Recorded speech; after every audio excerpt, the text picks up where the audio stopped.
Good day, my name is Scharnee and this is my Tri-Focused Practical. So I have Rudy here. Say hello, Rudy.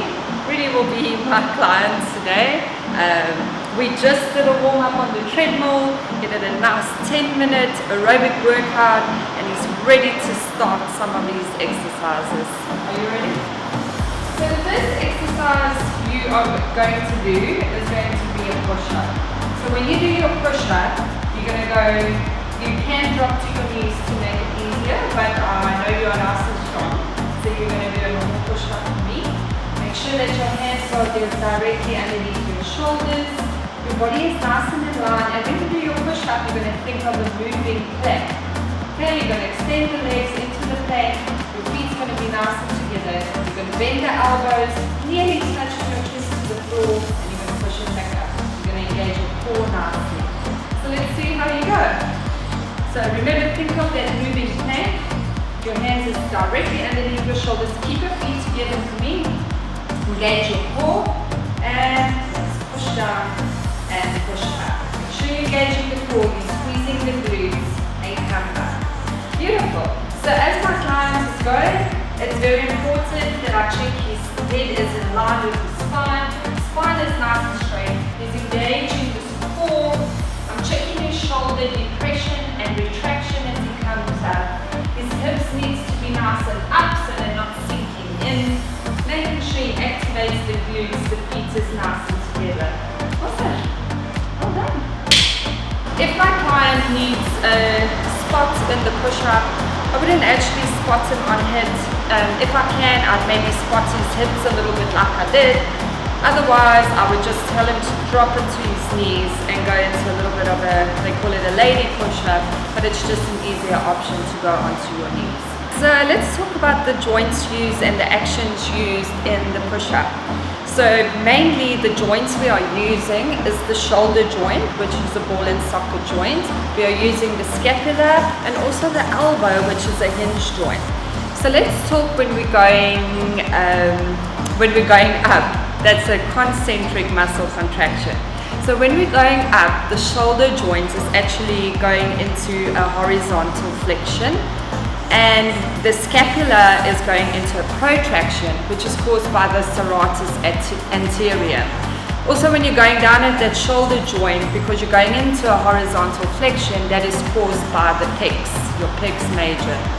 The elbow, which is the hinge joint, would be going into an extension, which is caused by the tricep brachii. Okay, when we're doing the eccentric movement, which is the downward movement of the push-up, your shoulder joint is going into a horizontal extension. The scapula is going into a retraction, and the elbow is going into a flexion. So the muscles we're using in the push-up is mainly your agonist muscles, is your pectoral major, your anterior delts, and your tricep brachii. Your antagonist muscle will be your latissimus dorsi, your posterior delts, your biceps, and a lot of these abdominals. The plane movement this push-up is taking place will be in the sagittal plane. Let's talk about adaptations if your client cannot, or what other exercises can your client do besides doing a push-up. So like I said, to make it easier, you can go on the knees. You can even make your hands a little bit closer, which will give it a little bit more of a tricep workout. To make it harder, you can elevate the feet and do a push-up. To make it even more easier for super beginners, you can do the push-up against the wall. If you'd like to use a machine, you can use a machine chest press, but you can even go to a bench press where you can use a barbell or you can use some dumbbells. Okay, now we're going to do the next exercise. It's called the squat, which is personally one of my favorite exercises. So you can do this exercise using a barbell, using dumbbells. You can get pretty creative with it. But for today, we're only going to do a pretty simple body weight squat. So when you do your squat, Rudy, it's very important to just keep the natural arch in your lumbar spine at the bottom here. So you don't have to hyperextend or push it in, just keep it nice and neutral, nice and light. Okay, you're going to make sure your chin is up, shoulders nice and back, engaging the core. Make sure your feet is hip width apart. Okay, and extend the knees and extend your glutes back, and you're going to drop the weight back into the heels. Okay, you keep your hands forward for a little bit of balance, and when you're coming up, you're going to put all the weight back up into those quads. Push up, and remember to squeeze when you're going to the top, so activate the glutes, keep that core nice and tight. So as my client is moving, I'm just monitoring his whole position. Very important that the knees track back, so those glutes are going right back, the knees don't go over the toes. His chin is nice and up. I'm monitoring the spine. I'm checking that his pelvis and spine is nice and aligned. And I'm checking his knee and ankle motion. That's absolutely perfect. If I need to spot my client, if he's going to use a little bit of the weight, I would simply stand behind him, ask him before I touch him, and I will use his rib cage to just support him in his squats. Okay, joint use in the squats is the knee, which is a hinge joint. You got your hip, which is a ball and socket joint, and then you have your ankle, which is a synovial joint. Okay, let's talk about the upward movement. The upward movement is a concentric muscle contraction. As we're going up, at the knee, there is extension, and that is caused by the quads. At the hip, there is also extension, and that is caused by the glutes and the hamstrings.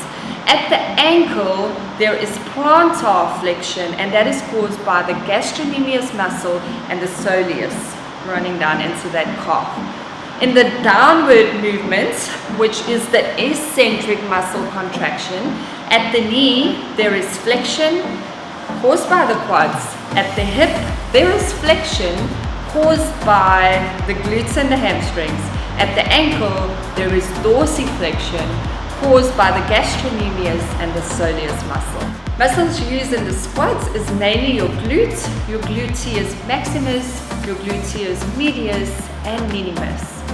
Also mainly it's used as muscles of the quads, which would include your rectus femoris, vastus lataris, vastus intermedialis, and vastus medialis. Also a lot of the hamstring group, which is the bicep femoris, semi-tendinous, and semi-membranosus. Your antagonist muscles will be your hip flexors, also known as your iliopsoas. This whole movement will take place in the sagittal plane. Adaptations you can do for these muscles will be leg press, lunges, step ups, and even split squats. That's where you put your feet up and you use a bar and do a little bit of a one-legged squat. Just a tip when squatting, remember that you need to get 90-degree parallel to the floor. So I'd like to think of it as pretending there's a chair behind you, pushing the butts a little bit back as if you're preparing to sit down onto a chair. For our next exercise, we're going to do a single leg Romanian deadlift. Well, that's what we're supposed to do, but Rudy has a little bit of an issue with his balance, so we're just going to modify the exercise for him, and he's going to use both legs doing his Romanian deadlift. Okay, he'll try one at the end and we'll see how it goes. Okay, so when you're doing this exercise, keep your feet nice and shoulder width apart. Okay, engage the core, keep the glutes nice and tight, keep the shoulders back. It's very important to keep the bar as close as you can to your body. What you're going to do now is you're going to thrust the hips a little bit backwards, and you're going to push this torso down to the ground, keeping the bar nice and close to your body. Okay, you're going to try and keep straight legs for me, so don't bend the knees. Come up again, don't bend your knees low.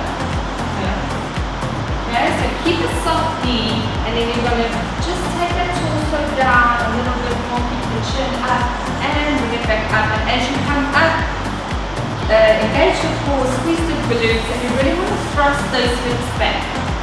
Beautiful. And remember to keep your torso nice and straight, getting it parallel to the floor. Nice. Okay, so the safety stuff I'm checking with this exercise is I'm monitoring the position of my client's spine, of his head, of his pelvis. That's good. I'm trying to tell him not to lock his knees, so he needs to keep a little bit of a bend, but not like a deadlift, completely bent. So the legs still need to be straight because it is a straight leg Romanian deadlift. As he comes up, I'm going to tell him, remember to squeeze your core, activate the glutes as you come up. Beautiful. Okay, if my client needs some spotting in this exercise, to go again, if he does a very heavy weight, I will simply place my hand on his chest and his lower back. I'm just like that. So I will spot him, helping him like this. I'm going to try that one. Almost. Keep your balance.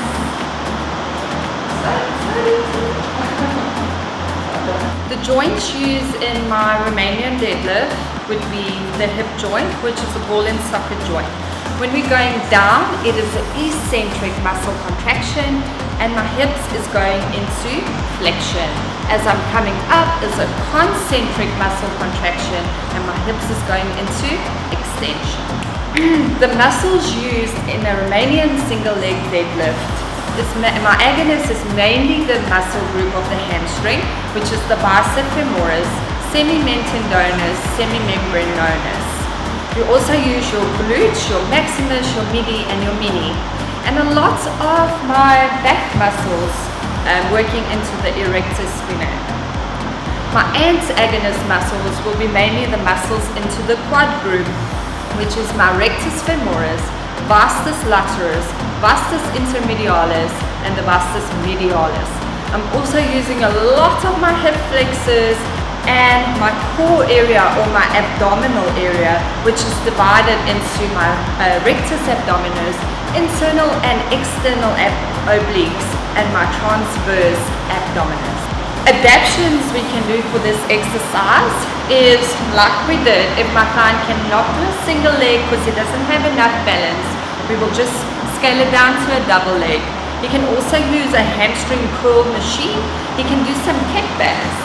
Okay, you can use a little Pilates ball, or he can just use a machine, tie it up and do some kickbacks, or he can use a nice big stability ball and just do some curl-ins to activate those hamstrings.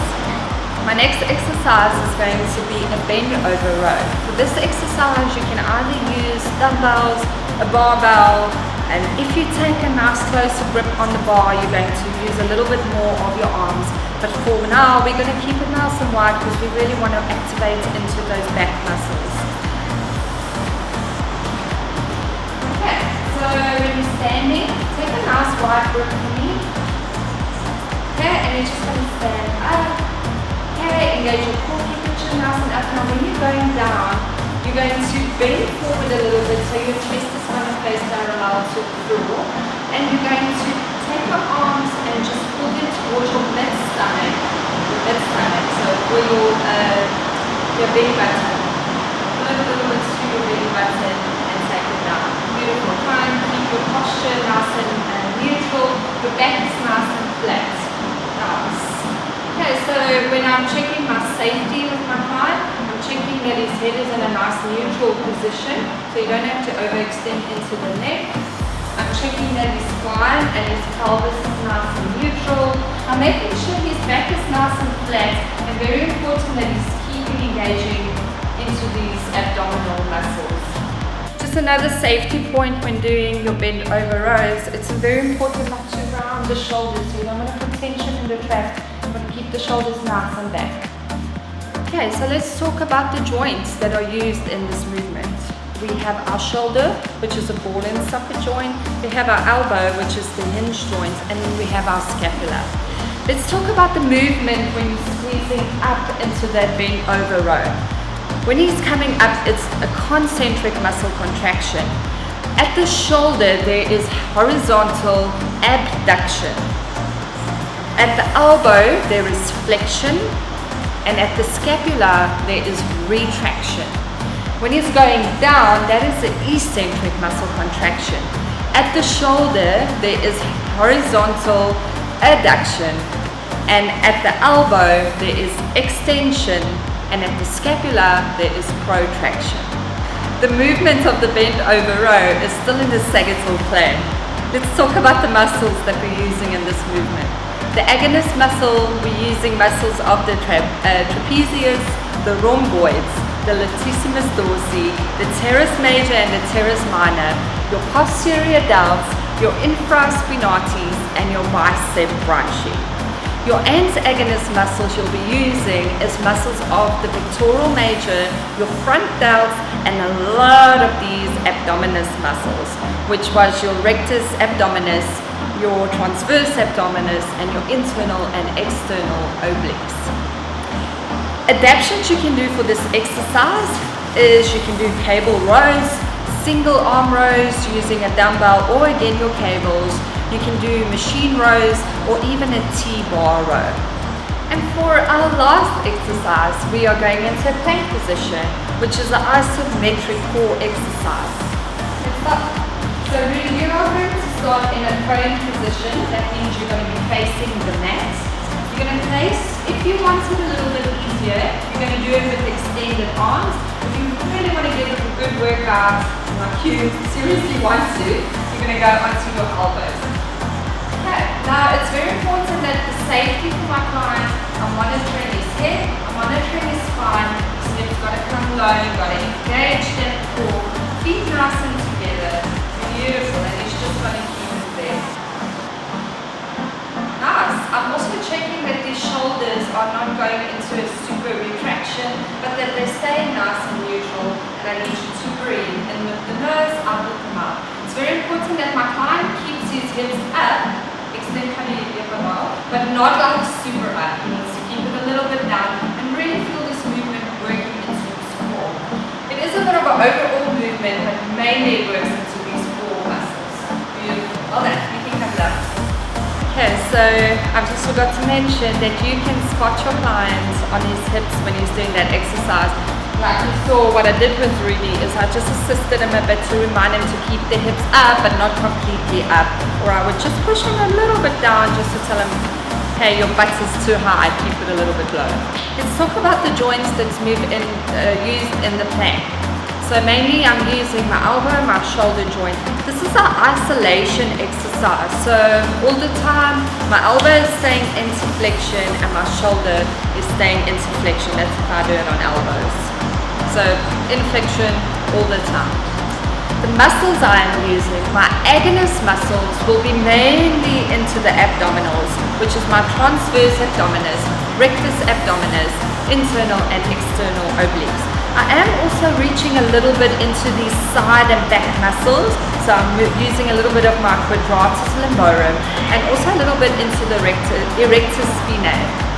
My antagonist muscles I'll be using will be a little bit of everything, so that would be right up into the quad group, the calves, the back muscles and the hips. Adaptations you can use for this exercise can be anything from a side plank, which will be a little bit more into the oblique area.